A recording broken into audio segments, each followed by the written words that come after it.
Good evening প্রিয় doctors, আপনারা কেমন আছেন? আজকে আমরা সুপ্রিম ডেভিডসনের নতুন একটা চ্যাপ্টার নিয়ে আলোচনা করব। নিশ্চয়ই আপনারা অনেক ভালো আছেন এবং আপনাদের রেগুলার ডিউটির বাইরে পড়াশোনাটাও চালিয়ে যাচ্ছেন। আর এফসিপিএস বা রেসিডেন্সি এই কোর্সগুলো কিন্তু সারা বছরই হয়ে থাকে। আপনারা যেকোনো সময় যেকোনো একটা সুইটেবল টাইমে কিন্তু ক্লাসগুলো কিন্তু অবশ্যই দেখে সে অনুযায়ী একটু পড়াশোনা করবেন। পড়াশোনার চর্চাটা চালিয়ে যাবেন। মোরওভার আপনারা যারা ইন্টার্নি করছেন, যারা ফিফথ ইয়ারে আছেন, তারাও কিন্তু আমাদের এই ক্লাসগুলো থেকে উপকৃত হতে পারেন। আপনাদের বেসিকটা কিন্তু খুব মানে অ্যামেচিউর স্টেজ থেকেই ডেভেলপ করবে এবং এটা আপনার জন্য সুবিধা হবে যখন আপনি এই ধরনের পোস্ট গ্রাজুয়েশন এন্ট্রান্স পরীক্ষাগুলো দিবেন। আর রিসেন্টলি একটা পোস্ট গ্রাজুয়েশন এন্ট্রান্স এক্সাম হয়ে গিয়েছে রেসিডেন্সি, জাস্ট এই শুক্রবারই তো তার পরীক্ষাও হলো, রেজাল্টও দিয়ে দিল। অসংখ্য স্টুডেন্ট চান্স পেয়েছে, তাদের সুন্দর সুন্দর স্ট্যাটাস চোখে পড়ছে, যাদের বিভিন্ন কাঙ্ক্ষিত সাবজেক্টে তারা এমডি এমএস কোর্সে ঢুকে গিয়েছেন এবং আমাদের এক্সক্লুসিভ এডুকেশন এইটাও অনেকে রয়েছেন যারা সেখান থেকে রেগুলার আমাদের ক্লাস করেছেন, করে কিন্তু বেশ উপকৃত হয়েছেন। তো খুব ভালো লাগে যখন এই কষ্ট করে ক্লাস নেওয়ার অ্যাপ্রিসিয়েশন গুলো পাই এবং যারা সত্যি উপকৃত হয় ক্লাসগুলো থেকে। এটা হচ্ছে অ্যাকচুয়ালি আমার জন্য আরো ভালো ভালো ইনপুট দেওয়ার ব্যাপারে আরো আমাকে উৎসাহিত করে। তো আসেন, আপনাদের গত ক্লাস আমি নিয়েছিলাম সম্ভবত, যতদূর মনে পড়ে, আহ, কোন ক্লাসটা নিয়েছিলাম আমি অ্যাকচুয়ালি আপনাদের ব্যাচে লাস্ট, মানে আসলে রেসিডেন্সির মাঝখানে অনেক ক্লাস নেওয়া হয়েছে, যার জন্য আসলে সম্ভবত আমি নেফ্রোলজি ক্লাস নিয়েছিলাম কিনা আপনাদের, মোস্ট প্রবলি নেফ্রোলজি ক্লাসটি নিয়েছিলাম। এর মাঝখানে আবার দেখলাম আপনাদের রিমাটোলজি ক্লাসও হচ্ছে। সো অনেকগুলো টপিক কিন্তু আপনারা এর মধ্যে শেষ করে ফেলেছেন। আজকে আমরা খুব ইম্পর্টেন্ট একটা টপিক নিয়ে আলোচনা করব এবং সেই টপিকটা হচ্ছে ইনফেকশাস ডিজিজ। সো আজকে ইনফেকশাস ডিজিজের ক্লাস 1। ইনফেকশাস ডিজিজ কিন্তু খুবই গুরুত্বপূর্ণ। আপনারা জানেন যে আপনাদের এফসিপিএস পার্ট 1 এর যে ৩ টা পেপার আছে তার মধ্যে 3rd পেপারে ইনফেকশাস ডিজিজের প্রশ্নগুলো এসে থাকে এবং বেশ কতগুলো প্রশ্নই হয় এবং স্যাররা কিন্তু ইনফেকশাস ডিজিজ থেকে কোয়েশ্চেন করার ব্যাপারে খুবই উৎসাহী। অনেক ধরনের প্রশ্ন, বিভিন্ন ধরনের সিনারিও বেসড কোয়েশ্চেন কিন্তু এই ইনফেকশাস ডিজিজ চ্যাপ্টার থেকে হবে। ও আচ্ছা, আমি এন্ডোক্রাইনোলজিও পড়িয়েছিলাম আপনাদেরকে। ও আচ্ছা, আচ্ছা। Good, very good. এই তো মনে পড়ছে। এন্ডোক্রাইনোলজি তাহলে আপনাদের শেষ হয়ে গিয়েছে। Good, very good. তাহলে আপনাদের আসলে বাকি আছে কি? অনেক কিছুই তো শেষ। আমি জানি না কার্ডিওলজি পড়া হয়েছে কিনা। কার্ডিওলজি, রেসপিরেটরি এগুলো কিন্তু অনেক important topic as well as neurology. So যাই হোক, আমরা ইনফেকশাস ডিজিজ, এটাও বেশ বড়সড় একটা টপিক। এর মধ্যে অ্যাকচুয়ালি আমাদের ইনফেকশাস ডিজিজের অনেক কিছু ডেভিডসনে কিন্তু রয়েছে। একটা হচ্ছে প্রিন্সিপালস অফ ইনফেকশাস ডিজিজ, সেটা একটা আলাদা চ্যাপ্টার রয়েছে। আবার এখানে ক্লিনিক্যাল ইনফেকশাস ডিজিজ, যেটা বেসিক্যালি আজকে আমরা শুরু করবো, এটা রয়েছে।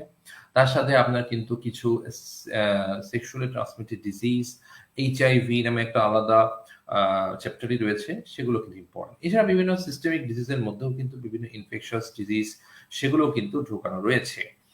সো ইনফেকশাস ডিজিজ আপনি পুরো ডেভিডসন জুড়েই বিভিন্ন জায়গা পাবেন, বাট আমাদের এই চ্যাপ্টারের মধ্যে ইনফেকশাস ডিজিজের মধ্যে কি কি জিনিস পড়তে হবে সেগুলো আমরা একটু দেখব। আর সবচেয়ে গুরুত্বপূর্ণ কথা যেটা আমি আপনাদের জন্য বলে রাখি, সেটা হচ্ছে যে ইনফেকশাস ডিজিজের ডেভিডসন থেকে যে টপিকগুলো আমি বলবো সেগুলো তো অবশ্যই পড়বেন। এর বাইরে কিন্তু আমি যখন বিভিন্ন ধরনের ডিজিজ, যেমন ধরেন আপনার ডেঙ্গু, তারপরে কোভিড-19 বা টিউবারকুলোসিস, লেপ্রোসি, ম্যালেরিয়া, কালাজ্বর, এগুলো থেকে যখন কোয়েশ্চেন আসে তখন কিন্তু ডেভিডসনের পাশাপাশি আপনাকে গাইডলাইনটাও পড়তে হবে। ন্যাশনাল গাইডলাইন কিন্তু স্যাররা খুব বেশি ফলো করে এই ধরনের ইনফেকশাস ডিজিজ গুলো ম্যানেজমেন্ট করার জন্য। সো আপনি মানে খুব স্বাভাবিকভাবেই যখন ডেঙ্গুর ম্যানেজমেন্টের প্রশ্নটা আসবে, তখন কিন্তু সেটা আমাদের দেশের পার্সপেক্টিভে ডেঙ্গু আমরা কিভাবে ম্যানেজ করি, কিভাবে আমরা ডেঙ্গুকে ক্লাসিফাই করেছি ন্যাশনালি, সেখান থেকে কিন্তু বেসিক্যালি প্রশ্ন আসবে। সো আপনি যদি শুধু ডেভিডসন পড়ে যান ইনফেকশাস ডিজিজ চ্যাপ্টারে, তাহলে কিন্তু ভুল করবেন। আপনাকে কিছু গাইডলাইনও পড়তে হবে। তো ওটা নিয়ে চিন্তা করার কোনো কারণ নেই। যখন যেই ডিজিজ আসবে, সেই ডিজিজের আমি গাইডলাইন থেকে কতটুকু পড়তে হবে সেটা আমি বলে দিব। গাইডলাইনটা আমি নিয়ে আসবো এবং গাইডলাইনের পিডিএফটাও আমি দিয়ে দিব। সেটা নিয়ে সমস্যা হবে না। আজকে আমরা মূলত কিছু uh um basic infectious disease related topics আমরা আলোচনা করব। Like pyrexia of unknown origin, central venous catheter infection, neutropenic fever, neutropenic sepsis, sepsis in different condition, fever with different special situation, এগুলো নিয়ে আমরা বেসিক্যালি পড়বো। আর প্রোটোটাইপ ডিজিজগুলো ভাইরাল, ব্যাকটেরিয়াল, প্রোটোজোয়াল, সেগুলো আমরা next ক্লাসগুলোতে আস্তে আস্তে পড়বো।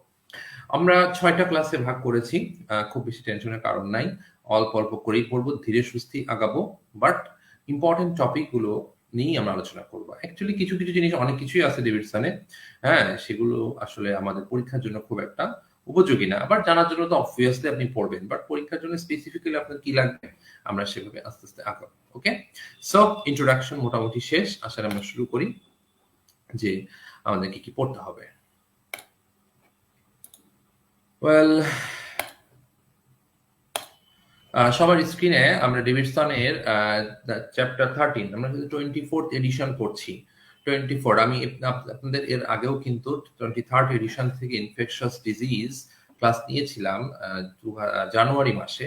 সো এখন আবার এক বছরের শেষ মাস চলতেছে, ডিসেম্বর মাস, মানে একই বছরেই দেখেন দুই ধরনের এডিশন থেকেই কিন্তু আমাকে একই টপিক পড়ানো লাগতেছে। সো কিছু অবশ্যই ভিন্নতা এসেছে। আপনারা খেয়াল করেছেন 24th এডিশনে কোভিড-19 নিয়ে আলাদা কিন্তু অনেক কথাবার্তা বলেছে তারা, তাই না? সো আমরা আলোচনা করব। তবে কোভিড এখন কিছুটা বলতে পারেন যে লেস পপুলার, বাট তারপর আমাদের তো জানতেই হবে। একটু বড় করে দিলাম যাতে করে আপনাদের দেখতে সুবিধা হয়। তো সবাই 265 পেজ থেকেই খোলা শুরু করতে পারেন। তো এখানে মূলত clinical examination of patients with infectious disease, এগুলো নিয়ে কিছু কথাবার্তা বলা হয়েছে। তো এখানে কিছু সাইন টাইনের কথা বলা হয়েছে, যেগুলো আপনি একটু চাইলে দেখে রাখতে পারেন, অনেক সময় পরীক্ষায় প্রশ্ন দিতে পারে। একটা সিনারিওতে একটা পেশেন্টের ফিভার আসলো, চেস্ট পেইন আসলো, পেশেন্টের কিছু সাইন দিল, লাইক আপনার এই যে রথ স্পটের কথাটা বললো, চোখে রথ স্পট পেয়েছে, তারপরে স্প্লিন্টার হেমোরেজ আছে, একটা সিস্টোলিক মারমার পাচ্ছে অস্কালটেট করে, দেন আপনার ডায়াগনোসিসটা কি হতে পারে, ইনফেক্টিভ এন্ডোকার্ডাইটিস। তাহলে এইগুলো ক্লুগুলো একটু মনে রাখতে হবে, তাই না? তাহলে ফান্ডোস্কোপি করে আমি কি কি পেতে পারি, এরকম একটা প্রশ্ন কিন্তু আমরা যখন ফেজে পরীক্ষা দিচ্ছিলাম, আমাদের ঠিক আগের সেশনে একটা প্রশ্ন আসছিল ফেজে ফাইনালে, যে what are the importance of ophthalmoscopic finding in case of pyrexia. ঠিক আছে, তাহলে একটা পাইরেক্সিয়ার পেশেন্টের অপথলমোস্কোপি ফাইন্ডিং করে আপনি কি কি পেতে পারেন, তাহলে এটা কিন্তু ইম্পর্টেন্ট। তাহলে দেখেন, একটা পেশেন্ট ফিভার নিয়ে আসছে, তার অপথলমোস্কোপে কিন্তু আমরা অনেকগুলো ক্লু পেতে পারি। যেমন রথ স্পট পাইলে আমরা চিন্তা করতে পারি এটা ইনফেক্টিভ এন্ডোকার্ডাইটিস হতে পারে, দেখেন রথ স্পটের ছবিটা দেওয়া আছে। আমি যদি কোনো করয়েড টিউবারকল পাই, তখন আমরা টিউবারকুলোসিস চিন্তা করতে পারি। আমরা সাইটোয়েড বডি পাইলে এসএলই চিন্তা করতে পারি। আমরা কোনো হেমোরেজিক এক্সুডেট যদি পাই, তাহলে অনেক সময় সিএমভি রেটিনাইটিস পেতে পারি। অনেক সময় ম্যাকুলার স্টার নামে একটা মানে জিনিস আছে, ম্যাকুলার চারপাশে কিছু এক্সুডেট পাওয়া যায়, এগুলোকে ম্যাকুলার স্টার বলা হয়। ক্যাট স্ক্র্যাচ ডিজিজ এটা পেয়ে যেতে পারে, আরো কিছু ডিজিজেও কিন্তু ম্যাকুলার স্টার পাওয়া যায়। আবার অনেক সময় প্যাপিলিওডেমা, ধরুন মেনিনজাইটিস এর পেশেন্ট, হ্যাঁ, ইন্ট্রাক্রেনিয়াল প্রেসার বেড়ে গিয়েছে, সেক্ষেত্রে প্যাপিলিওডেমাও কিন্তু আমরা পেতে পারি। সো ম্যালেরিয়া পেশেন্ট, সেখানেও কিন্তু আমরা পেশেন্টের কিছু হেমোরেজিক স্ট্রোক পেতে পারি। ডেঙ্গু পেশেন্টের কিন্তু আমরা হেমোরেজিক স্পট পেতে পারি অপথলমোস্কোপিতে। সো এইগুলো কিছু ব্যাপার স্যাপার এখানে বলার চেষ্টা করেছে। খুব বেশি এখান থেকে পড়ার কিছু নাই। স্পেসিফিক ডিজিজ আমরা যখন পড়বো, সেখানে আমরা অ্যাসোসিয়েটেড সাইন গুলো দেখে নিতে পারবো, তখন আর আমাদের এত কিছু লাগবে না, তাই না? টেস্টিকুলার সোয়েলিং ইন মাম্পস, ঠিক আছে, এগুলো গেল। এরপরে আমরা যদি তার পরবর্তী পেজ দেখি, 263 পেজ, এই পেজ থেকে আমাদের পড়ার কি আছে। এখানে এই যে একটা বক্স আছে ফিভার, খুব সিম্পল জিনিস, বাট এখান থেকে কোশ্চেন করার মতো কিছু কিছু জায়গা আছে। তাহলে আমি কিন্তু খুব সুন্দর করে দাগিয়ে দিয়েছি যে ফিভার অ্যাকচুয়ালি কাকে বলে। তাহলে ফিভার আমরা, আমাদের পেশেন্টরা কিন্তু প্রায়ই আমাদের কাছে কমপ্লেন করে যে আমার জ্বর আসছে। আপনি যদি জিজ্ঞেস করেন, ধরেন একটা ক্রনিক ডিজিজের রোগী, হ্যাঁ হ্যাঁ, ধরেন আপনি টিউবারকুলোসিসটা এক্সক্লুড করতে চান, তাহলে আমরা ধরেন একটা পেশেন্ট আপনার 2-3 সপ্তাহের কাশি নিয়ে আসছে, কাশির সাথে একটু স্পুটাম আছে, তখন স্বাভাবিকভাবে তো আমরা জিজ্ঞেস করবো, তাই না, যে লো গ্রেড ফিভার আছে কিনা বা ফিভার আছে কিনা। তখন আমি আমার হাসপাতালে বলেন বা চেম্বারে বলেন, সেখানে যখন পেশেন্টকে জিজ্ঞেস করি যে আপনার কি জ্বর আসে, তখন 95% পেশেন্টই উত্তর দেয়, একদম বিশ্বাস করেন 95% পেশেন্ট উত্তর দেয় হ্যাঁ জ্বর জ্বর লাগে। এই যে জ্বর, এটা কি আসলেই জ্বর, তাই না? এটা কি আসলেই জ্বর, সেটা কিন্তু ডকুমেন্টেড না। তাহলে ফিভার শুড বি ডকুমেন্টেড। তাহলে ডকুমেন্টেডটা কি? দেখেন, feeling hot or sweaty does not necessarily signify fever. Davidson, কত সুন্দর একটা বই, এরাও কিন্তু জানে যে কমন পিপল কি কথাবার্তা বলে, তাই না? কমন পিপল কমন ল্যাঙ্গুয়েজে কথাবার্তা বলবে। শরীর গরম গরম লাগে, শরীরে ঘাম আসে, এটা মানে কিন্তু জ্বর না। জ্বর হতে গেলে আপনাকে ডায়াগনোস করতে হবে আপনার ডকুমেন্টালি। তাহলে ডকুমেন্টালি আপনার ডায়াগনোস করতে গেলে থার্মোমিটারের সাহায্যে আপনাকে মাপতে হবে 38°C। এর উপরে হইতে হবে 40 টেম্পারেচার ওভার 30°C, এবং এটা আপনার অ্যাকুরেট মেজারমেন্টটা হবে ওরাল অথবা রেকটাম। ওরালটা কিন্তু ইজিলি মাপা যায়, এটা মাপা ভালো। তারপরও যদি আপনি সেটা না পারেন, তাহলে পরে এক্সিলারি টেম্পারেচারটা আপনি দেখতে পারেন। এক্সিলারি টেম্পারেচার সাথে অলওয়েজ 1°F যোগ করে নেবেন, ঠিক আছে? ও 30°C, বা এটাকে আমরা 90, আমরা বলতে পারি যে 100°C, 100°F, হ্যাঁ, এটা equivalent 30°C R 8°C or 100°F। তো এটার উপরে যদি যায় তাহলে এটাকে আমরা ফিভার বলবো। আদারওয়াইজ এই যে 98, 99 জ্বর, এগুলো কোনো জ্বর না। কথা বলছেন না? তাহলে এই কথাটা কিন্তু গুরুত্বপূর্ণ। তাহলে ফিভার বলতে গেলে আপনাকে এই টেম্পারেচারের যে ডিমার্কেশন, এটা মাথায় রাখতে হবে। কোথায় অ্যাকচুয়ালি অ্যাকুরেট মেজারমেন্টটা হবে সেটাও মাথায় রাখতে হবে। আচ্ছা, ফিভারের সাথে নাইট সোয়েট, সেটার একটা সিগনিফাই আছে। সেটা একটা হইতে পারে টিবি, একটা হতে পারে ইনফেক্টিভ এন্ডোকার্ডাইটিস। আরেকটা শব্দ আছে যেটাকে বলে ড্রেঞ্চিং নাইট সোয়েট, সেটাকে আমরা কিন্তু আরেকটা ডিজিজের সাথে মনে রাখতে পারি, সেটা হচ্ছে লিম্ফোমা। আমি লিখে রাখি, আপনাদের মনে থাকবে লিম্ফোমা। তাহলে লিম্ফোমাটাও কিন্তু মনে রাখবে। তবে লিম্ফোমার আগে নাইট সোয়েটসটা থাকবে ড্রেঞ্চিং নাইট সোয়েটস। যদি আপনার সিনারিওতে ফিভার, আপনার কোনো লিম্ফ নোড যদি পায়, ফিভার, লিম্ফ নোড, ম্যালাইস, এগুলোর সাথে যদি তার সাথে কাফও থাকে, আপনাকে কিন্তু বায়াস করার জন্য ফিভার, কাফ, লিম্ফ নোড দিয়ে বায়াস করে দেবে। এখন আপনি তো বায়াসড হয়ে যাবেন যে টিবি নাকি লিম্ফোমা। আপনি তো টিবি চিন্তা করবেন, কিন্তু যদি এরকম দেয় যে fever with drenching night sweats বা পিরিয়ডিক ফিভার, ঠিক আছে, ফিভার ফরওয়ার্ড বাই অ্যাপাইরেক্সিয়াল পিরিয়ড, ঠিক আছে, একদিন জ্বর, তারপর দিন জ্বর নেই, তারপর দিন জ্বর, তারপর দিন জ্বর নেই, এমনি অল্টারনেট ফিভার। এই ধরনের ফিভার গুলো বেসিক্যালি লিম্ফোমার সাথে অ্যাসোসিয়েটেড। সো মাথায় রাখতে হবে ড্রেঞ্চিং নাইট সোয়েটস বললে লিম্ফোমা, আর যদি শুধু নাইট সোয়েটস বলে তাহলে টিবি চিন্তা করতে পারেন। অনেক সময় সাবএকুট ব্যাকটেরিয়াল এন্ডোকার্ডাইটিসও হতে পারে। ওকে, সো এক্সেসিভ সোয়েটিং অনেক সময় ফিভারের কজ হিসেবে ইনফেকশাসের পাশাপাশি নন ইনফেকশাস কজ গুলো কিন্তু চিন্তা করতে হবে, তাই না? নন ইনফেকশাস কজ, তো এই নন ইনফেকশাস কজের মধ্যে যেমন alcohol, anxiety, thyrotoxicosis, diabetes mellitus, এদেরও কিন্তু অনেক সোয়েটিং হয়। সো এটা কিন্তু মাথায় রাখতে হবে যে অনেক সময় আপনাকে ফিভার না বলেও কিন্তু এক্সেসিভ সোয়েটিং বলতে পারে। সো টেম্পারেচার এলিভেশন ছাড়াও যে সোয়েটিং হতে পারে সেটাও কিন্তু মাথায় রাখা উচিত। এক্সেসিভ সোয়েটিং এই কন্ডিশন গুলোতে হয়, কিছু হরমোনাল কন্ডিশন, কিছু ফিজিওলজিক্যাল কন্ডিশন, অথবা এই যে লিম্ফোমা, দেখেন ওই যে বলতেছিলাম ড্রেঞ্চিং নাইটস, সো প্রচুর পরিমাণে সোয়েটিং হয় কিন্তু লিম্ফোমাতে, এটা মাথায় রাখতে হবে। আচ্ছা, সিভিয়ার হেডেক অ্যান্ড ফটোফোবিয়া, এটা একদম মনে করেন এরকম সিনারিও দিয়ে শুরু করলে প্রথমে আমরা মাথায় রাখবো মেনিনজাইটিস। তবে মেনিনজাইটিস ছাড়া আরো দুটো ডিফারেন্সিয়াল মাথায় রাখতে হবে, সাইনোসাইটিস, মাস্টার্ডাইটিস। That's it. এই কথাগুলো ভেতরে ভেতরে ছোট ছোট করে লেখা, বাট কতগুলো গুরুত্বপূর্ণ কথা যেটা আপনি বুঝতে পারবেন যখন এটা সিনারিও হিসেবে আসবে। তারপরে দেখেন যে মায়ালজিয়া, এটা ইউজুয়ালি ফ্লু ভাইরাসের ক্ষেত্রে এটা একটা ভালো এক্সাম্পল, তাই না? আমরা সর্দি কাশি হয়, জ্বর হয়, এটাই ফ্লু ইনফেকশন, এটাতেই কিন্তু মায়ালজিয়াটা হয়। আর মেনিনজোকক্কাল সেপ্টিসেমিয়া, সেটা কিছু ডেফিনিটিভ কিছু সাইন আছে, সেটা আমরা পরবর্তীতে বলবো। আচ্ছা, history taking in suspected infectious disease, ভালো মতো দেখবেন আপনারা যারা third year, fourth year, fifth ইয়ারে তো দেখেই এসেছেন।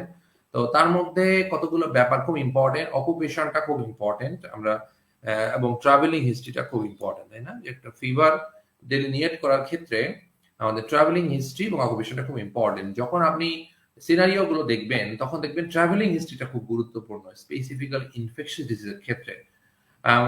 এমআরসিপিতে কিন্তু ট্রাভেলিং হিস্ট্রি দিয়ে শুরু করে, দেখবেন বেশিরভাগ ইনফেকশাস ডিজিজে ওরা ট্রাভেলিং হিস্ট্রিটা দেয়, হয় আফ্রিকান কোনো একটা ট্রাভেলিং হিস্ট্রি, অথবা ব্যাংককে কোনো একটা হলিডে হিস্ট্রি, অথবা ইন্ডিয়ান সাবকন্টিনেন্ট থেকে ইউকেতে গেছে, এরকম একটা ট্রাভেলিং হিস্ট্রি দিয়েই কিন্তু ওরা ইনফেকশাস ডিজিজ গুলো শুরু করার চেষ্টা করে।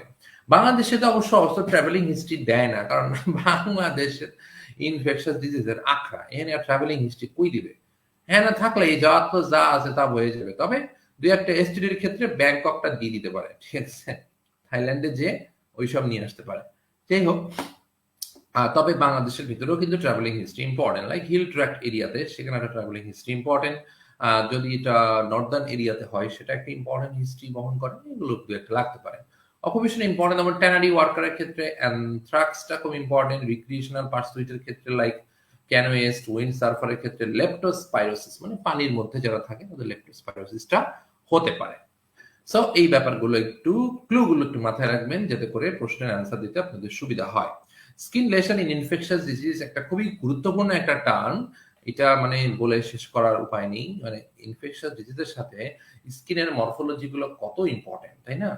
যেমন আমরা কিছু ভাইরাল ইনফেকশনে তো দেখি যেগুলো স্কিন ইনফেকশন দিয়ে আমাদের সাথে আসে। লাইক ধরেন চিকেন পক্স, হার্পিস জোস্টার, তাই না? হার্পিস জোস্টার বলেন আপনি, হার্পিস সিমপ্লেক্স বলেন, এগুলো কিন্তু স্কিন ম্যানিফেস্টেশন একটা অন্যতম। Not only that, different viral, bacterial, parasitic and protozoal infection গুলো স্কিন ম্যানিফেস্টেশন কিন্তু প্রচুর।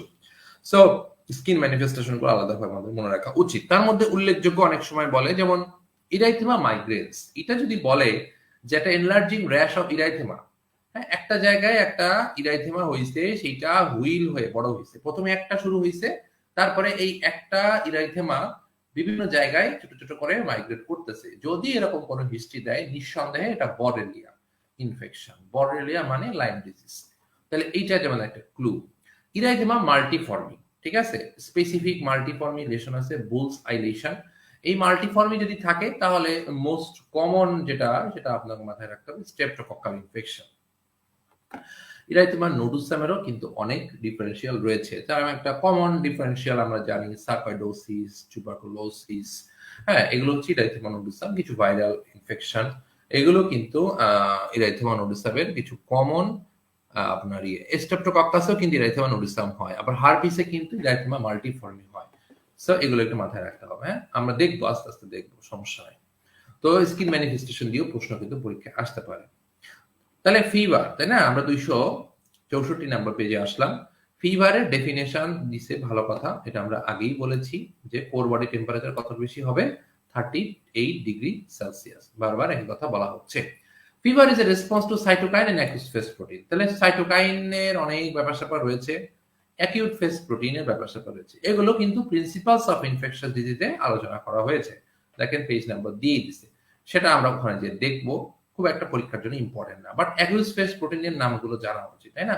যেমন আমরা ফিভারে দেই না, সিআরপি একটা দিয়ে দিই, তাহলে সিআরপি একটা ইম্পর্টেন্ট। তারপরে আমরা ল্যাক্টোফেরিন দিয়ে দিই, প্রোক্যালসিটোনিন এখন আমরা দিচ্ছি ব্যাকটেরিয়াল ইনফেকশন কভার করার জন্য, তাই না? তাহলে এইগুলো কিন্তু অ্যাকিউট ফেজ প্রোটিন। যে এই অ্যাকিউট ফেজ প্রোটিনের নামগুলো কিছু জানা উচিত।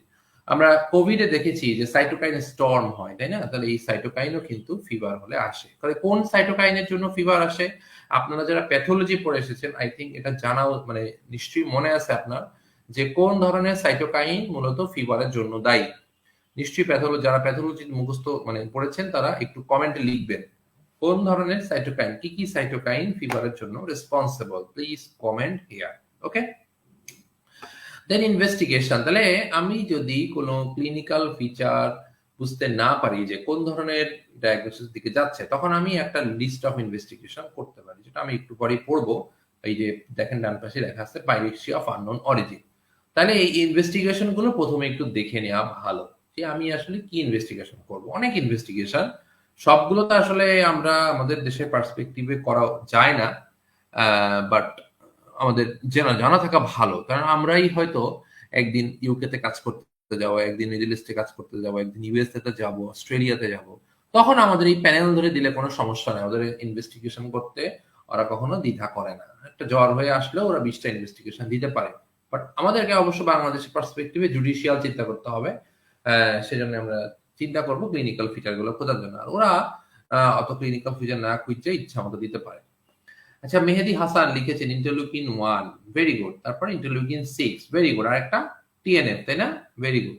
হ্যাঁ, তাহলে শিহাবুদ্দিন উনিও লিখেছেন, ভেরি গুড। সবাই লিখতে থাকেন। তাহলে তিনটা সাইটোকাইন খুব গুরুত্বপূর্ণ ছিল, ইন্টারলিউকিন 1, 6 আর হচ্ছে TNF, tumour necrosis factor. So এই সাইটোকাইন গুলো ফিভারের জন্য ইম্পর্টেন্ট। তাহলে আমি যদি স্পেসিফিক কোনো ক্লিনিক্যাল ফিচার বুঝতে না পারি যে এই জ্বরের কারণটা কি, হ্যাঁ, অনেক সময় কিন্তু পেশেন্ট দেখবেন বলতেছে আসছে জ্বর হইছে, কয়দিন জ্বর, 1 মাস জ্বর, 1 মাস জ্বর, হ্যাঁ, আসলেই জ্বর, ডকুমেন্টেশন আপনি নিজেও দেখবেন যে আরে বাবা তাই তো 101 ডিগ্রি সেলসিয়াস, এবং পেশেন্ট বলতেছে যে 1 মাস ধরেই তার এরকম জ্বর আছে। আর কি সমস্যা? আর কোনো সমস্যা নেই। ওমা, তাহলে আর কোনো সমস্যা আপনি বুঝতেছেন না, তার মাথার থেকে পা পর্যন্ত আর কোনো সিমটমই নাই এক্সেপ্ট ফিভার। এই তো আপনি বিপদে পড়ে গেছেন, তাই না? এই ফিভারের কজটা আসলে কি? হচ্ছেটা কি আসলে? এটা কি ভাইরাল? এরকম এতদিন ভাইরাল আসলে কি হতে পারে? ব্যাকটেরিয়াল? হ্যাঁ, হতে পারে। কিছু ব্যাকটেরিয়াল অনেক ক্রনিক করে, বাট তার তো কোনো অন্য কোনো লোকালাইজিং ফিচার নাই। প্যারাসাইটিক হইতে পারে, তাই না? প্রোটোজোয়াল হইতে পারে।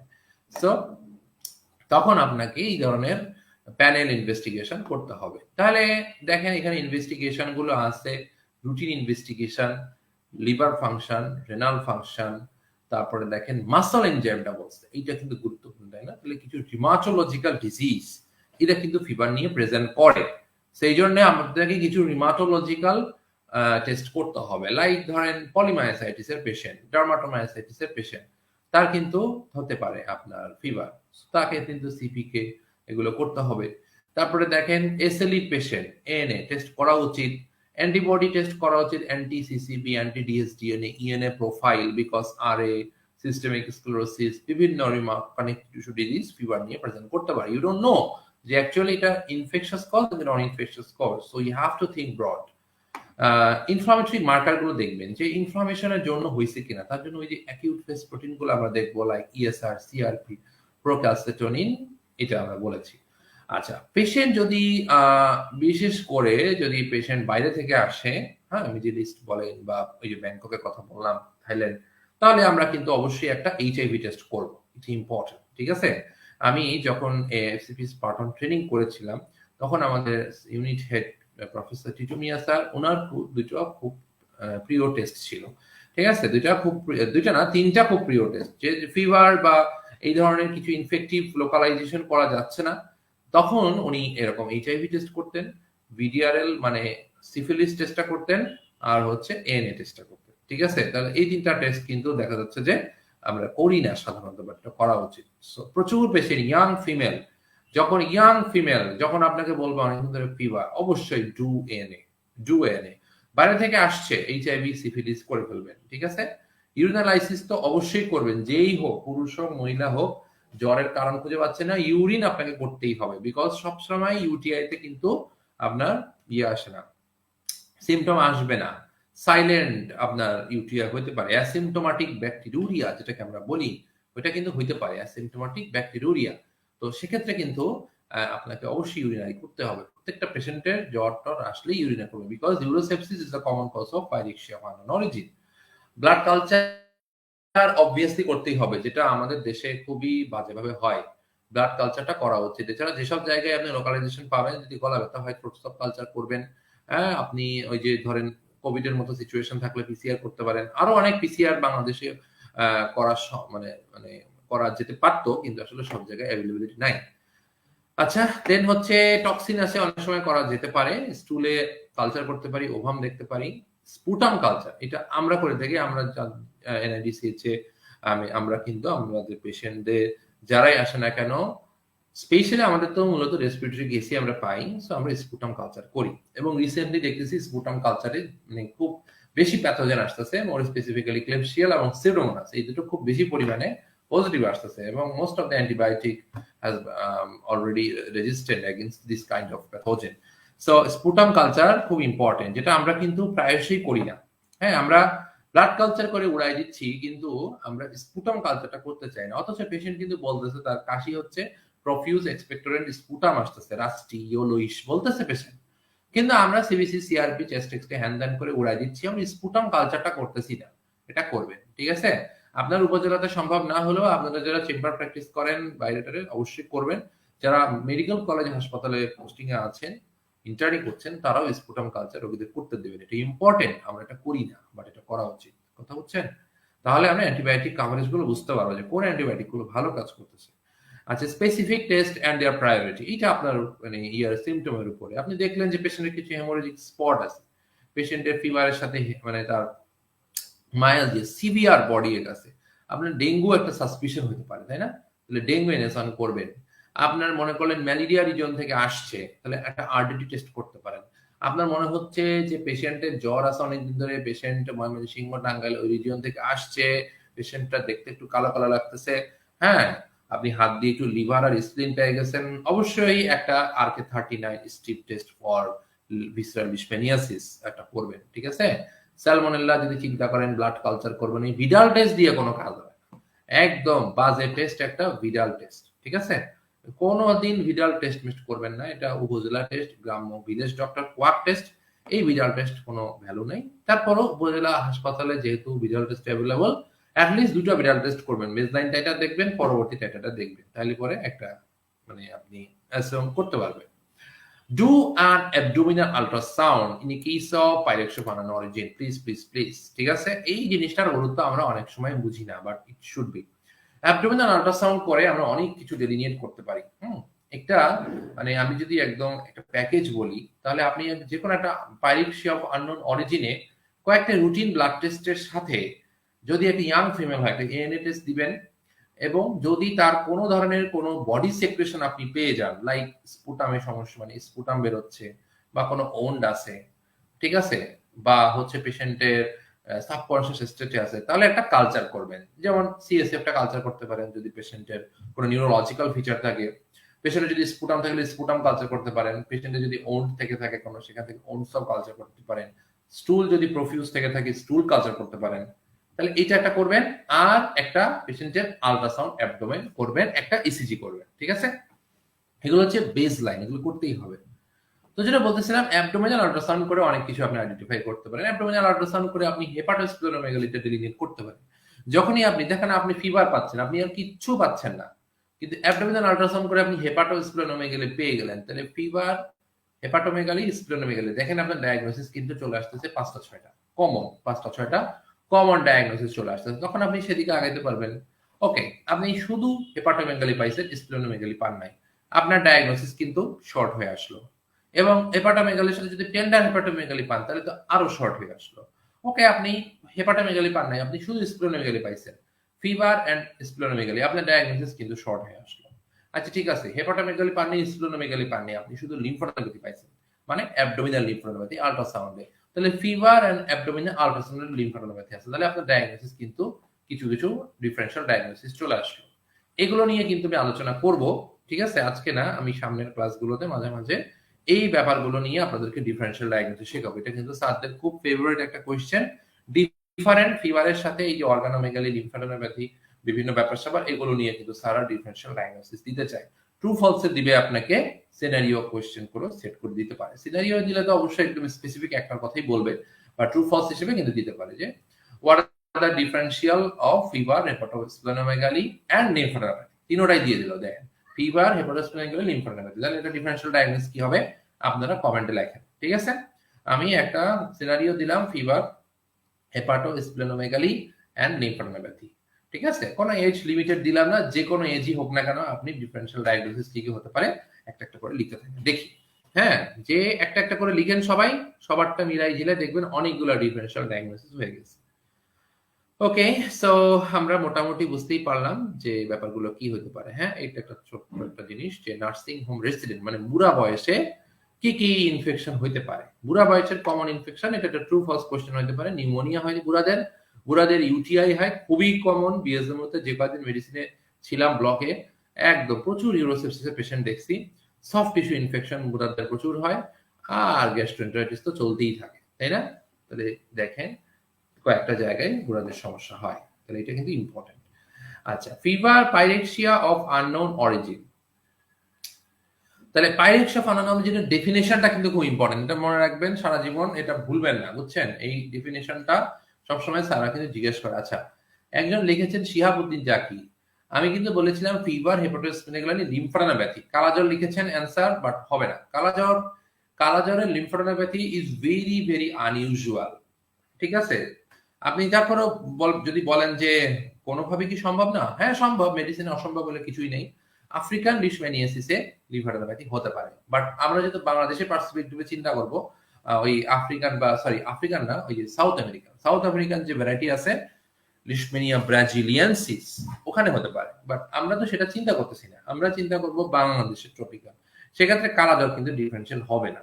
তাহলে এই দেখেন ডিফারেন্সিয়ালে কিন্তু বলে যাচ্ছে, কালাজ্বর বললে কিন্তু ফেইল। ঠিক আছে, তাহলে ফিভার, হেপাটোস্প্লেনোমেগালি, লিম্ফোডেনোপ্যাথি চিন্তা করেন, চিন্তা করলেই পারবেন, খুবই কমন। আমি ক্লু দিয়ে দিলাম, হেমাটোলজিক্যাল দিয়ে চিন্তা করেন, দেখেন হয় কিনা। হেমাটোলজিক্যাল দিয়ে চিন্তা করেন, পেয়ে যাবেন, লিখতে থাকেন। তাহলে pyrexia of unknown origin, pyrexia of unknown অরিজিনে তিনটা কথা মনে রাখবেন। তাহলে ফিভার হবে 3 সপ্তাহ বেশি, এক নম্বর কথা 3 সপ্তাহ বেশি। ঠিক আছে, তাহলে এরপরে কি 3 সপ্তাহ বেশি ফিভার হয়েছে কিন্তু কোনো ডায়াগনোসিস হয় নাই। কেন ডায়াগনোসিস হয় নাই? কারণ আপনি হাসপাতালে 1 সপ্তাহ ধরে ইনভেস্টিগেশন করছেন, তারপরও কোনো সিদ্ধান্তে আসতে পারেন নাই। এইটা একটা ডেফিনেশন, বাট এই ডেফিনেশনটাকে একটু রিল্যাক্স করা হয়েছে। এই ডেফিনেশনটাকে একটু রিল্যাক্স করা হয়েছে। রিল্যাক্স করে বলতেছে যে investigation over 3 days in hospital in patient care, মানে পেশেন্ট হাসপাতালে ভর্তি 3 দিন ইনভেস্টিগেশন করছেন, কোনো ডায়াগনোসিস হয় নাই। অথবা পেশেন্ট আউটডোরে দেখাইছে, 3 বার আসছে, 3 আউট পেশেন্ট ভিজিট, কোনো ডায়াগনোসিস হয় নাই। অথবা 1 week of intensive ambulatory investigation. ঠিক আছে, ইন্টেন্সিভ অ্যাম্বুলেটরি ইনভেস্টিগেশন একটা করছে, তাও কোনো ডায়াগনোসিস হয় নাই। তাহলে এই জন্য এই 3টা কথা মনে রাখবো আমরা। যেহেতু প্রথম কথাটাকে ভেঙে এই 3টা কথা লিখছে, সেহেতু আমরা এই 3টা কথা মনে রাখবো। হয় 3 দিন ইনপেশেন্ট কেয়ার ডায়াগনোসিস হয় নাই, অথবা 3টা আউটপেশেন্ট ভিজিট, অথবা 1 week investigation intensive ambulatory investigation. তাহলে একটা সূত্র আমরা মনে রাখবো, তাহলেই আমরা সহজে মনে রাখতে পারবো। 3331 একটা কোড নাম্বার মনে রাখলাম, তাহলে আপনারা পাইরেক্সিয়া অফ আননোন অরিজিনটা মনে রাখতে পারবেন। 3331। তাহলে প্রথম 3টা কি? 3 সপ্তাহের বেশি জ্বর। তারপরে 3টা কি? 3 দিন ইনপেশেন্ট কেয়ারে ইনভেস্টিগেশন করছে। তারপরে 3টা কি? 3টা আউটপেশেন্ট ভিজিটে ইনভেস্টিগেশন করছে। তারপরের 1টা কি? 1 উইক ইন্টেন্সিভ অ্যাম্বুলেটরি ইনভেস্টিগেশন করছে, তারপর ডায়াগনোসিস হয়নি। কথা বুঝছে? তাহলে এইটা হচ্ছে পাইরেক্সিয়া অফ আননোন অরিজিন। এখন এই পাইরেক্সিয়া অফ আননোন অরিজিনের ইনভেস্টিগেশন আমরা তো আসবো, ইনভেস্টিগেশন দিচ্ছে, তার আগে আমাদের জানা উচিত যে ডিফারেন্সিয়াল গুলো কি। এই যে etiology of pyrexia of unknown origin, যা আছে 266 নাম্বার পেজে প্রচুর পরিমাণে, দেখেন প্রচুর পরিমাণে এখানে ডিফারেন্সিয়াল ডায়াগনোসিস দেওয়া আছে। তাহলে আমি বলতেছিলাম আপনাদেরকে যে একটা ডিফারেন্সিয়াল ডায়াগনোসিস আপনাদেরকে জিজ্ঞেস করলাম, অনেক অ্যান্সার দেওয়ার চেষ্টা করছেন। শিহাবুদ্দিন জাকি ভাই তো কালাজ্বর বলেছেন, এটা আমি তো বললাম হয় নাই। আর সাদিয়া আফরিন সেবা, উনি কতগুলো ডায়াগনোসিস লিখেছেন, এটা খুব ভালো হয়েছে, আমার খুব পছন্দ হয়েছে। উনি লিখেছেন লিম্ফোমা, ডিসেমিনেটেড টিউবারকুলোসিস, লিউকোমিয়া। ঠিক আছে, তাহলে উনি কিন্তু ভালোই লিখেছেন, তাই না? উনি কিন্তু যেগুলো লিখেছেন সেগুলোকে আমরা এই 3টা জিনিস দিয়েই আমরা কিন্তু এক্সপ্লেইন করতে পারি। লিম্ফোমা অবশ্যই সেখানে ফিভার হতে পারে, এবং সেখানে লিম্ফোডেনোপ্যাথি তো হবেই, আর একটা হচ্ছে হেপাটোস্প্লেনোমেগালি হওয়া সম্ভব। ঠিক আছে, ওকে, ভেরি গুড। লিউকোমিয়াতেও হবে, বিশেষ করে এএলএল সিএলএল, সেখানে লিম্ফোডেনোপ্যাথি থাকবে। তবে সিএমএল এ কিন্তু খুব একটা লিম্ফোডেনোপ্যাথি পাবেন না, এএমএল এ লিম্ফোডেনোপ্যাথি পাবেন না। বাট আপনি যদি বলেন যে এএলএল সিএলএল, তাহলে হতে পারে, সেক্ষেত্রে আমি লিউকোমিয়াটা নিলাম। আর ডিসেমিনেটেড টিউবারকুলোসিস মানে এটা আপনি সব জায়গায় দিতে পারবেন। ঠিক আছে, ডিসেমিনেটেড টিবি আপনি সমস্ত ডায়াগনোসিসে এটা দিতে পারবেন, এটা একদম কমন, কোনো কথা হবে না। এটা ছাড়াও কিন্তু আরো অনেক ডায়াগনোসিস আছে। ঠিক আছে, আরো অনেক ডায়াগনোসিস আছে যেখানে কিন্তু এই 3টাই আমরা ব্যাখ্যা করতে পারি। যেমন দেখেন, আমরা কিন্তু কানেকটিভ টিস্যু ডিএসটি ব্যাখ্যা করতে পারি, লাইক এসএলই, এটা দিয়ে কিন্তু আপনি ব্যাখ্যা করতে পারেন। ঠিক আছে, তারপরে আপনার অ্যাডাল্ট অনসেট স্টিল ডিজিজ এওএসডি, এটা দিয়েও কিন্তু আপনি ব্যাখ্যা করতে পারেন।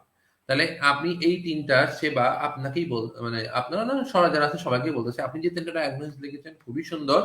তবে এই 3টার পাশাপাশি অ্যাডাল্ট অনসেট স্টিল ডিজিজ এটা লিখতে পারেন, এসএলই লিখতে পারেন। তারপরে আপনি লিখতে পারেন, দেখেন এখানে হিমোফ্যাগোসাইটিক সিনড্রোম, এটা আপনি লিখতে পারেন। হ্যাঁ, আমি জানি না এখানে আছে কিনা, হিমোফ্যাগোসাইটিক সিনড্রোম, এটা আপনি লিখে নিতে পারেন। এটাও কিন্তু আপনার ডায়াগনোসিসে আসবে, খুব ইম্পর্টেন্ট, স্যারদের খুব পছন্দের একটা ডায়াগনোসিস হচ্ছে হিমোফ্যাগোসাইটিক সিনড্রোম। এটাও কিন্তু আপনার ফিভার, লিম্ফোডেনোপ্যাথি আর হচ্ছে হেপাটোস্প্লেনোমেগালি আসবে। ওকে ফাইন, তাহলে এই কথাগুলো ডায়াগনোসিস আমরা ওইটার জন্য লিখতে পারি। মেহেদী হাসান লিখেছেন leukemia, very good. Thalassemia, very, মানে এটা খুবই রং হয়ে গেছে। থ্যালাসেমিয়াতে লিম্ফোডেনোপ্যাথি আপনি কোথায় পাবেন বলেন? লিম্ফোডেনোপ্যাথি তো পাবেন না। থ্যালাসেমিয়াতে আপনি ফিভার পাবেন, হেপাটাইটিস নেবেন, very good. But where is lymphadenopathy? আপনাকে কভার করতে হবে, তাই না? আপনাকে কিন্তু ডায়াগনোসিস এভাবে বুঝতে হবে। এখন থেকেই এই ডায়াগনোসিস গুলো মাথার মধ্যে করেন, ব্রেন স্টর্মিং হোক, দেখবেন খুব ভালো হবে। হ্যাঁ, শিহাবুদ্দিন জাকি ভাই উনিও লিখেছেন থ্যালাসেমিয়াতে তো লিম্ফোডেনোপ্যাথি পাবো না। আমি সে কথাই বললাম ভাই, থ্যালাসেমিয়াতে তো লিম্ফোডেনোপ্যাথি পাবো না, এই জন্য থ্যালাসেমিয়া বলা যাবে না। ঠিক আছে, ঠিক আছে। তাহলে মোটামুটি পাইরেক্সিয়া অফ আননোন অরিজিনের ডায়াগনোসিস। আচ্ছা, এখানে হ্যাঁ আপনি হয়তো বলতে পারেন যে আল্লাহ এই এই ছকটা থেকে পড়বোটা কি? হ্যাঁ, এই ছক থেকে আমি পড়বো কি? এটা একটা প্রশ্ন হইতে পারে, তাই না? মানে এখান থেকে কি প্রশ্ন আসতে পারে? হ্যাঁ, অবভিয়াসলি এখান থেকে তেমন কোনো প্রশ্ন আসার নাই। পাইরেক্সিয়া অফ আননোন অরিজিনের এখানে প্রচুর ডিজিজ আছে, বাট আমি আপনাদেরকে স্পেসিফিক করে বলবো যেখানে কানেকটিভ টিস্যু ডিসঅর্ডার গুলো একটু দেখবেন, যে কোন কোন কানেকটিভ টিস্যু ডিসঅর্ডার এরকম জ্বর নিয়ে প্রেজেন্ট করতে পারে, আর মিসেলিনিয়াস গুলো একটু দেখবেন। আর সবচেয়ে ইম্পর্টেন্ট কথা হচ্ছে যে এখানে একটা ছোট কথা হচ্ছে cause most common cause within each group. এই যে দেখেন স্টার্ট দিয়ে যেগুলো আছে এগুলো একটু কষ্ট করে মুখস্থ করবেন, ঠিক আছে? যেমন দেখেন এখানে টিবির কথা বলা লাগতেছে, হ্যাঁ এখানে ম্যালেরিয়ার কথা বলতেছে, তারপর নিউমোনিয়ার কথা বলতেছে, লিম্ফোমার কথা বলতেছে, এখানে ড্রাগ রিঅ্যাকশনের কথা কিছু বলতেছে। তাহলে এই যে স্টার্ট দেওয়া যেগুলো আছে এগুলো একটু ইম্পর্টেন্ট ওদের কাছে মনে হয়েছে, এগুলো একটু মনে রাখতে পারেন। আর আমি তো দুইটা দাগাই দিলাম, কানেক্টিভ টিস্যু ডিসঅর্ডার, মিসেলিনিয়াস, এগুলো একটু দেখবেন, ঠিক আছে? আচ্ছা, এবার আমরা পেছনে চলে যাই। আমাকে বলতেছিল যে কি একটা পাইরেক্সিয়া অফ আননোন অরিজিন হলে আমি কি ইনভেস্টিগেশন করব। তাহলে এখানে ইনভেস্টিগেশন গুলো আমরা কি করব সেটা আমাদের দুটো বক্সের মধ্যে আছে, একটা হচ্ছে বক্স 13.4, একটা হচ্ছে বক্স 13.5। তো বেসলাইন ইনভেস্টিগেশন তো আমরা মোটামুটি বললামই, তাই না? এই বেসলাইন ইনভেস্টিগেশন গুলোই আমাদের ওই দুটো বক্সের মধ্যে লেখা আছে। যেমন দেখেন, microbiological investigation of pyrexia of unknown origin, location independent, মানে এখানে কোনো স্পেসিফিক লোকেশন আমরা জানি না, পেশেন্টের সিমটম অনুযায়ী আমরা বোঝার চেষ্টা করব।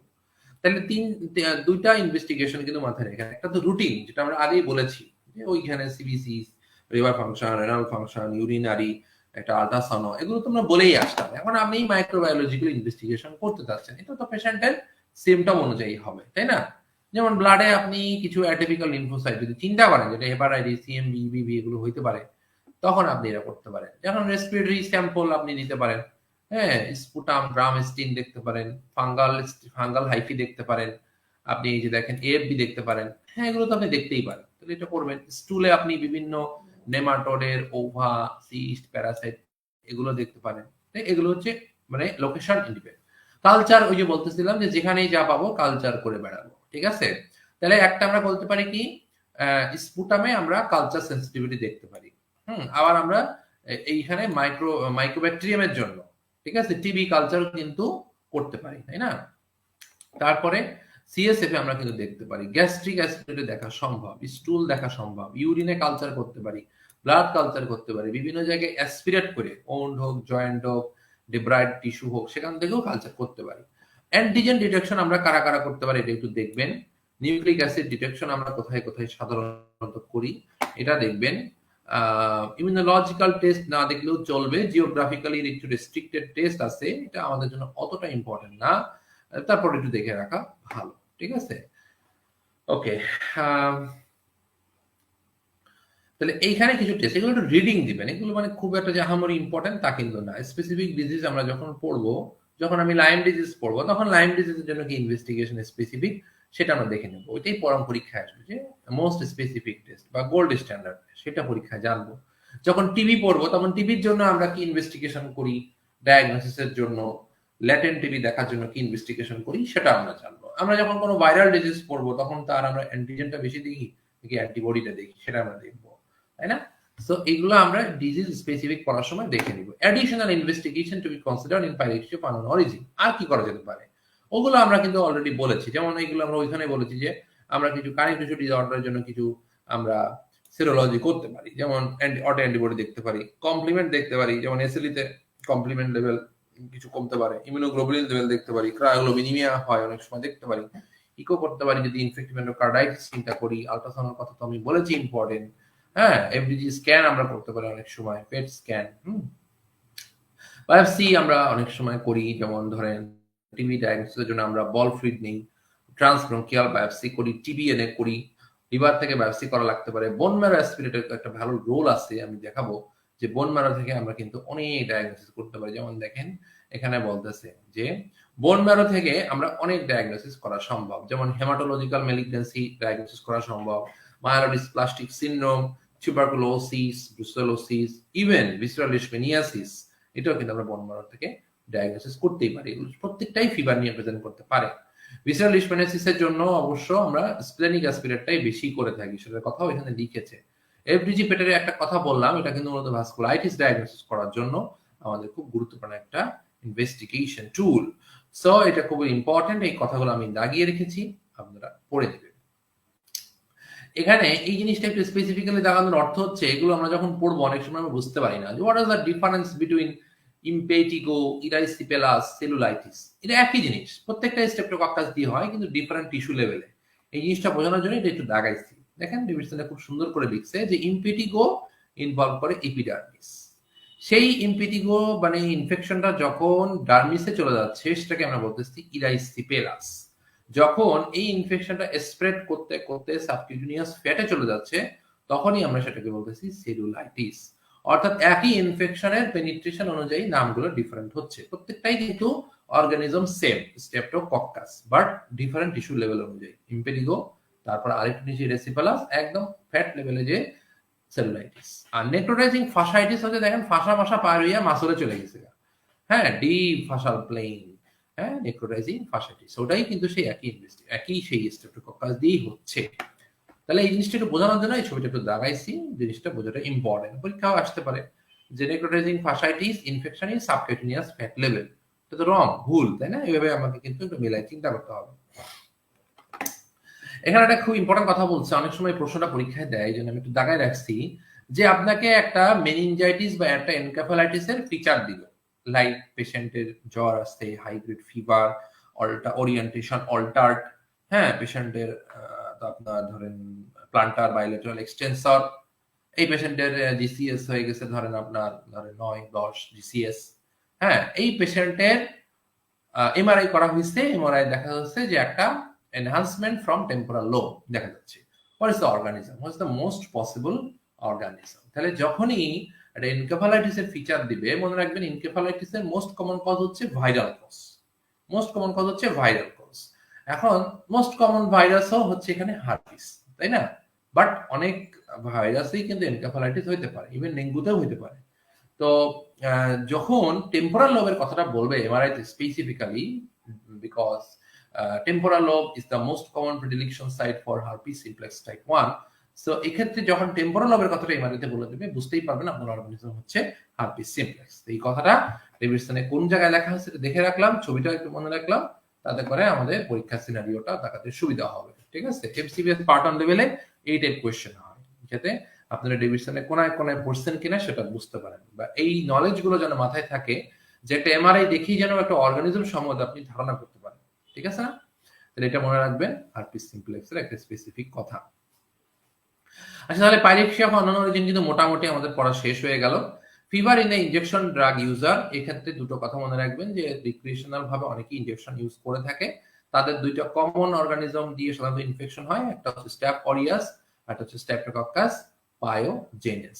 ঠিক আছে, তো এদের মানে ক্লিনিক্যাল অ্যাসেসমেন্ট অনেক কিছু আছে, এগুলো তো আপনাদের এই মুহূর্তে লাগবে না, যখন আপনি ফেজ এ তে পড়বেন, ফেজ এ যখন আপনি ফাইনাল দিবেন তখন আপনার হয়তো একটা কোশ্চেন আসতে পারে যে একটা ইনজেকশন ড্রাগ ইউজার আসলো, how will you approach to the patient. ঠিক আছে, আপনি এই পেশেন্টের কিভাবে অ্যাপ্রোচ করবেন, তখন আপনাকে হিস্ট্রি নিতে হবে যে কোথায় ইনভেস্টিগেশন, কোথায় ইনজেকশন গুলো দিত, টেকনিক্যাল ডিটেইলস গুলো জানতে হবে, তারপরে কি ধরনের সাবস্টেন্স নিতে, পুরো ডিপেন্ড করে অর্গানিজম গুলো কিছু কিছু আপনার ডিফারেন্স হতে পারে। এই অনেক সময় জ্বর আসলে ওইভাবে থাকে না, কিন্তু এই জ্বরটা আসলে সে প্রডিউস করে, তাই না?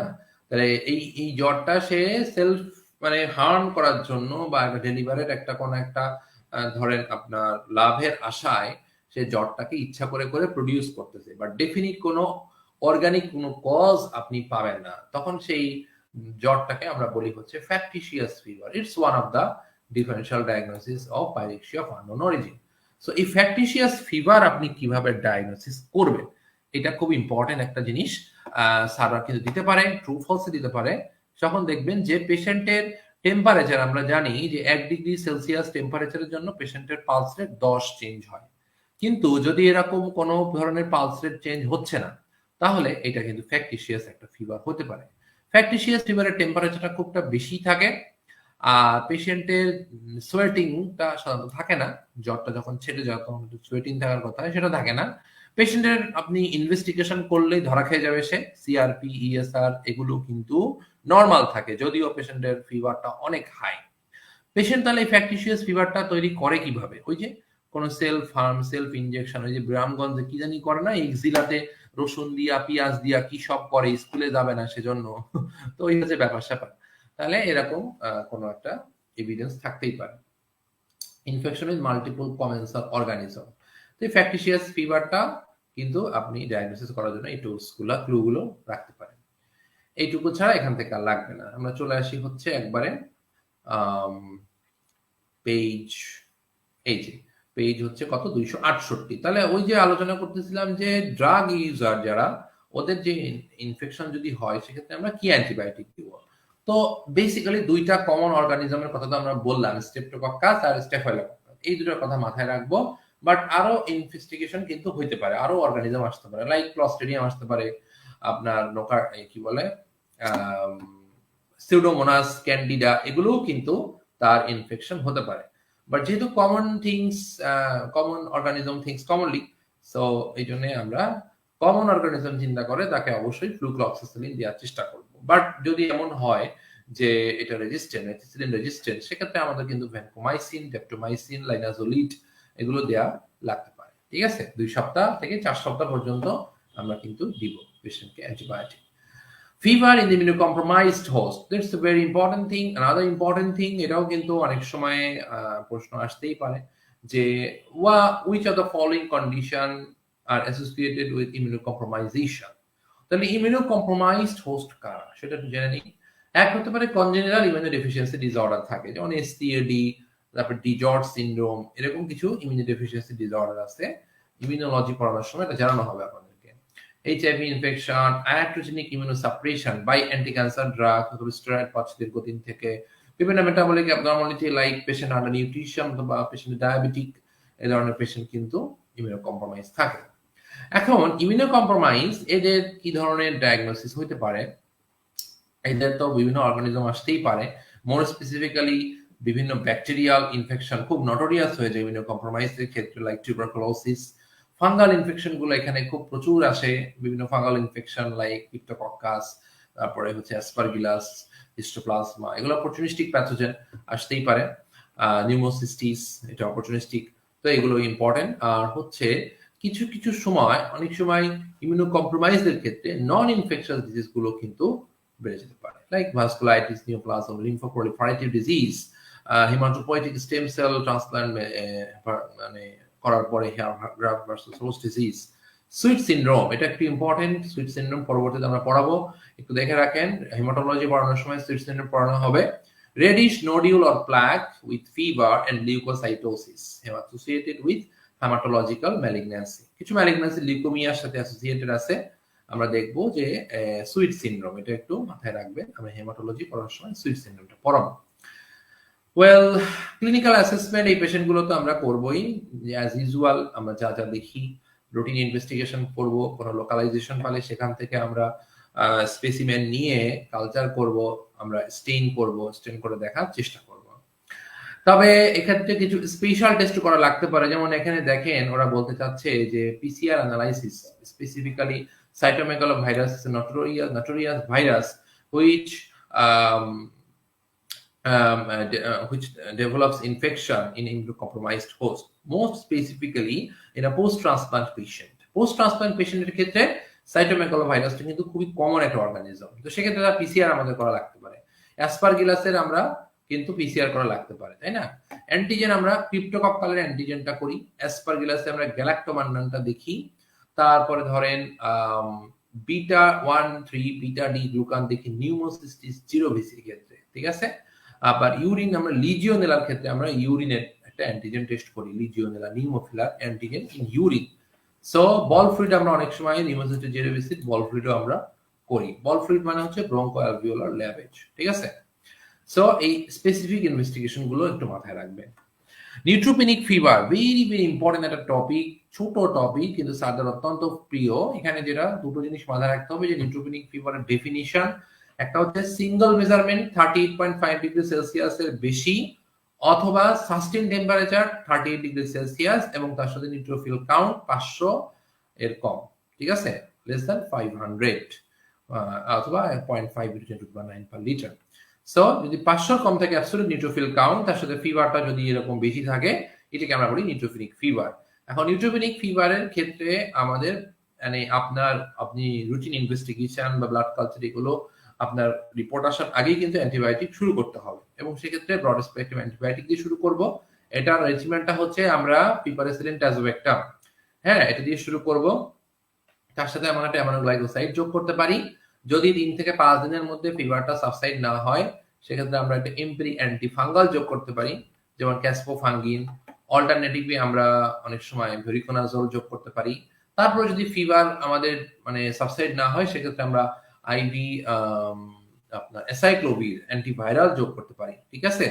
এছাড়া আরো আছে, যেমন এক্ষেত্রেও যদি আমি তারপরও পেশেন্টের ফিভার ঠিক হচ্ছে না সেক্ষেত্রে আমাদের কিন্তু নিউট্রোপেনিক সাবস্টেন্স দিতে হবে, লাইক কলোনি স্টিমুলেটিং ফ্যাক্টর জিসিএসএফ, ঠিক আছে? এটাকে আমাকে পেশেন্টের ক্ষেত্রে ইনফিউজ করতে হবে। এরকম আরো একটা ফ্লো চার্ট আছে। এই ফ্লো চার্টটা আরো দুই একটা জায়গা আছে। নিউট্রোফিলিক সেপসিস যখন আমরা পড়বো সেক্ষেত্রে আবারও আমরা জিনিসটা পড়াবো। তাহলে চারটা জিনিস মাথায় রাখবেন। ফার্স্টে আমরা অ্যান্টিবায়োটিক দিব, পিপারেসিলিন টাজোভেক্টমের সাথে একটা অ্যামিনোগ্লাইকোসাইড, এটাতে কাজ না হলে একটা অ্যান্টিফাঙ্গাল, এটাতে কাজ না হলে অ্যান্টিভাইরাল, যেটা এখানে লেখা নেই বাট মাথায় রাখেন।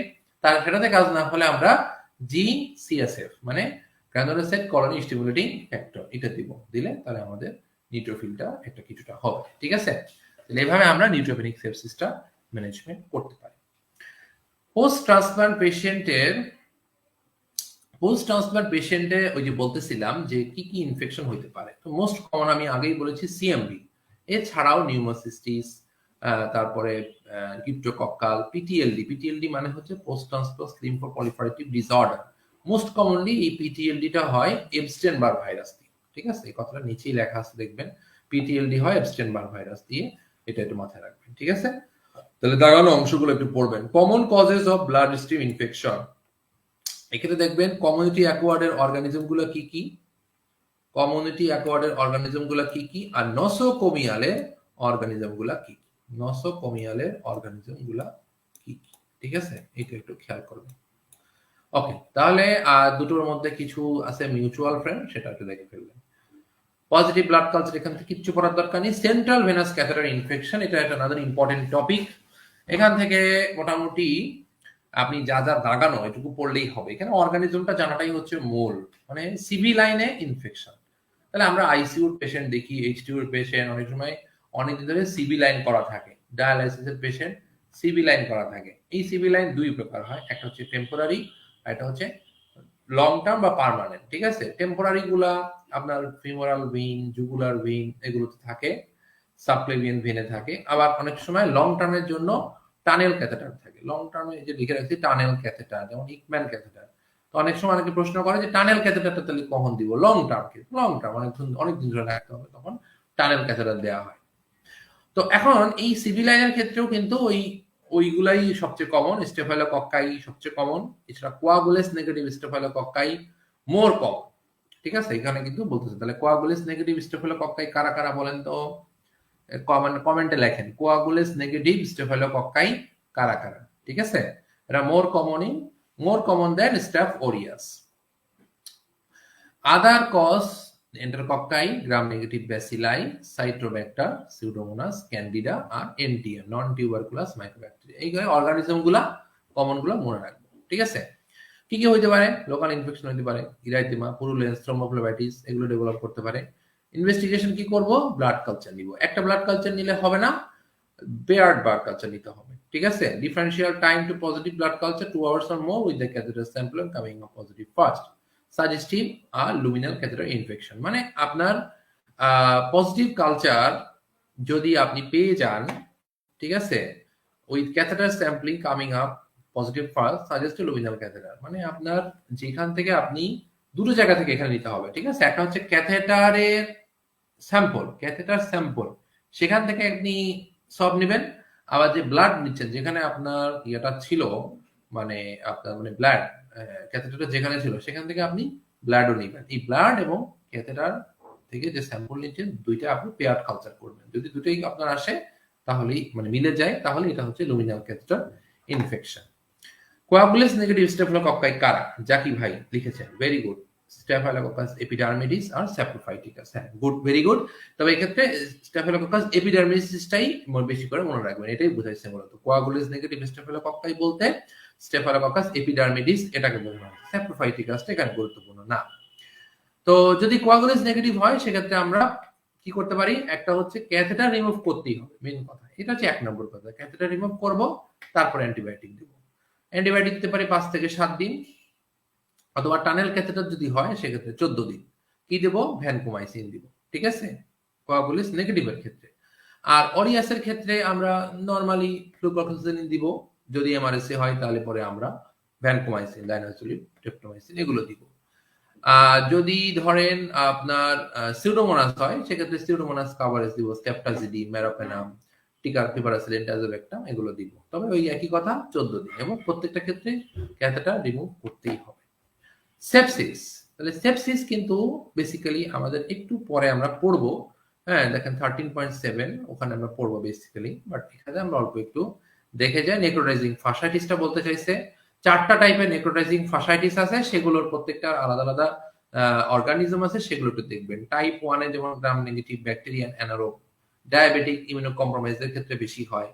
টাইপ 2 টা হচ্ছে গ্রুপ এ স্টেপ্টোকক্কাই দিয়ে। টাইপ 3 টা হচ্ছে আপনার ভিব্রিও ভালনিফিকাস এরোমোনাস দিয়ে। টাইপ 4 টা হচ্ছে ফাঙ্গাস দিয়ে। তাহলে এই 4টা নেক্রোটাইজিং ফাসাইটিস মনে রাখবেন। তাহলে নেক্রোটাইজিং ফাসাইটিস আমি আগেই বলছি যে infection of the skin and deeper level, skin, dermis, epidermis, dermis, subcutaneous fat, এবং ফাসার লেভেলে দেখেন মাসল পর্যন্ত চলে গেছে। এই নেক্রোটাইজিং ফাসাইটিস, ঠিক আছে? তাহলে বুঝতেই পারতেছেন এই ক্ষেত্রে শুধু অ্যান্টিবায়োটিক দিলে হবে না, সার্জিক্যাল ডিব্রাইমেন্ট করতে হবে। It's a medical emergency, it's a medical emergency. Surgical debridement করে অ্যান্টিবায়োটিক কিন্তু বড় বড় অ্যান্টিবায়োটিক দিতে হবে, হ্যাঁ দুনফুন অ্যান্টিবায়োটিক দিলে হবে না। পিপারাসিলিন, টাজোভেক্টামের সাথে ক্লিন্ডামাইসিন বলতেছে, অথবা আরেকটা রেজিমেন দিছে মেরোপেনামের সাথে ক্লিন্ডামাইসিন, এটা আমাদের দেশে বেশি ইউজ হয় আর কি। এছাড়া অল্টারনেটিভের মধ্যে দেখেন বলতেছে সেপ্টাজিডিন, হিপ্রোডক্সি এগুলো অল্টারনেটিভ হিসেবে রাখছে। ফাঙ্গাসের জন্য আপনারা রাখছে হাইপারবেরিক অক্সিজেন থেরাপি, এটাও পলিমাইক্রোবিয়াল ইনফেকশনের ক্ষেত্রে এটাও হতে পারে, মাথায় রাখবেন।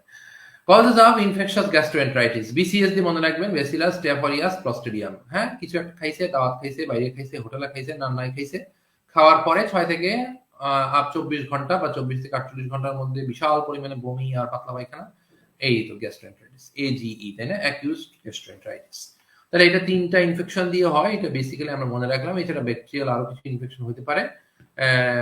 এবং differential causes diagnose acute diarrhoea and vomiting, diarrhoea vomiting এর ইনফেকশন ছাড়াও কিছু নন ইনফেকশাস কজ আছে, এটাও কিন্তু মনে রাখতে হবে। এটা অনেক সময় সারা পরীক্ষার প্রশ্ন দিতে পারে, non infectious causes of watery diarrhoea and vomiting, ঠিক আছে? তাহলে দেখেন ডায়াবেটিক অ্যাসিডোসিস, থাইরয়েডক্সিকোসিস, ইউরোমিয়া, এগুলো ভিআইপি, এই যে আপনার ভিআইপি ওমা, তারপরে হচ্ছে আপনার neuroendocrine tumour, carcinoid syndrome, 5HT সেখানে বাড়ে। তো এগুলোতেও কিন্তু পেশেন্টের প্রচুর পরিমাণে ডায়রিয়া হতে পারে, তো এগুলো কিন্তু মাথায় রাখতে হবে। অনেক সময় ড্রাগ ইনডিউসড হতে পারে, এনএসআইডি খাওয়ার পরে বা মনে করেন যে অ্যান্টিবায়োটিক খাওয়ার পরেও কিন্তু এরকম ডায়রিয়া হতে পারে, এটা মাথায় রাখবেন, ঠিক আছে? ওকে, আমরা একটু সামনের দিকে চলে যাচ্ছি। এই যে আমরা ট্রিটমেন্টটা মূলত এই অ্যাকিউট গ্যাস্ট্রাইটিসে তো ফ্লুইডই দেই। তো ফ্লুইডটাকে এরা 3 ভাগে ভাগ করছে। একটা হচ্ছে এস্টাবলিশ ডেফিসিট কত, সেটা এটা আপনারা দেখবেন ভিতরে কি লেখা আছে।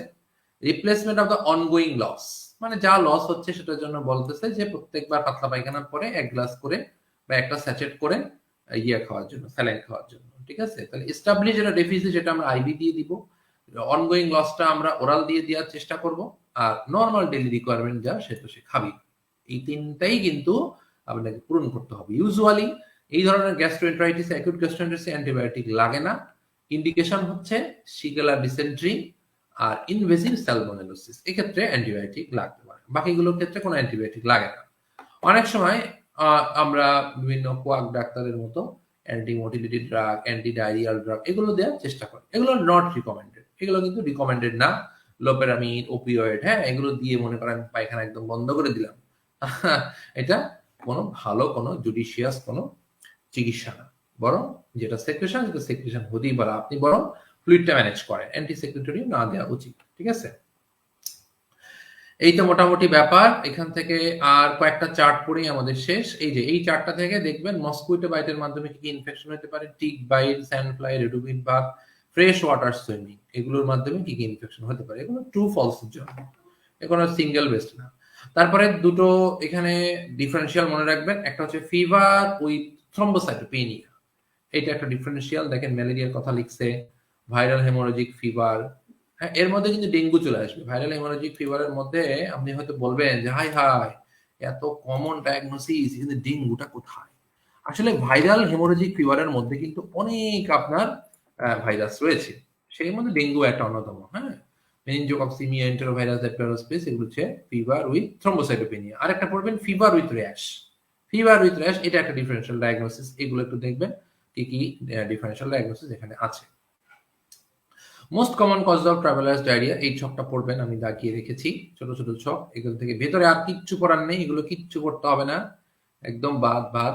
ইনিশিয়াল ইনভেস্টিগেশন অফ ইউসিনোফিলিয়া এগুলো দরকার নেই। হ্যাঁ, এই ইউসিনোফিলিয়া এত কিছু আসবে না। এইটাকে দেখবেন rash in the tropical travellers. তাহলে ম্যাকুলো প্যাপুলার র্যাশ, আমরা তো ফিভার উইথ র্যাশ পড়লাম, এখন আর একটু ভেঙে পড়বেন ম্যাকুলো প্যাপুলার র্যাশ কাদের হয়, পেটিকিয়াল র্যাশ কাদের হয়, এগুলো একটু দেখবেন। ঠিক আছে, এই কয়েকটা এই দুটো দুটো দেখলেই হবে। ভেসিকুলার আর্টিকেরিয়া দেখতে কিছু লাগবে না, আলসার মালসার লাগবে না, জাস্ট দুটো জিনিস, ম্যাকুলার র্যাশ, পেটিক্যাল র্যাশ। বাকিগুলো যা যা আছে ওগুলো আমরা স্পেসিফিক ইনভেস্টিগার মধ্যে ডিজিজের মধ্যে পড়ে ফেলবো।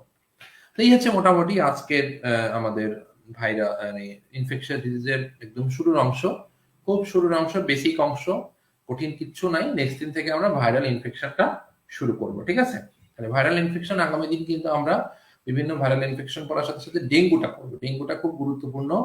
এখন ডেঙ্গু নিয়ে কিন্তু খুব মানে মানে অনেক কিছুই হচ্ছে, মহামারী হচ্ছে, অনেক মানুষ মারা যাচ্ছে, অনেক ডক্টরও কিন্তু মারা গেছে। সো ডেঙ্গুটা আমরা পড়বো, আমরা গাইডলাইন থেকে ডেঙ্গু পড়বো। সবাই যদি ন্যাশনাল গাইডলাইনটা মানে থাকে তাহলে সাথে রাখবেন, আর না থাকলে আমরা তো পিডিএফ দিব, অসুবিধা নেই। ঠিক আছে, আর ডিভিশন তো সাথেই থাকবে। তো ঠিক আছে, আজকে কোনো বুঝতে যদি কোনো সমস্যা থাকে নেক্সট দিন কোয়েশ্চেন করবেন। আর হচ্ছে অবশ্যই অবশ্যই ভিডিওটা আরেকবার দেখবেন এবং নিজেরা ডেভিডসনে দাগিয়ে দাগিয়ে পড়বেন। দাগানো পিডিএফটা আমি দিয়ে দেবো। ওকে, আজকে দিয়ে দেবো। ঠিক আছে, থ্যাংক ইউ ভেরি মাচ সবাইকে, ভালো থাকবেন, শুভরাত্রি।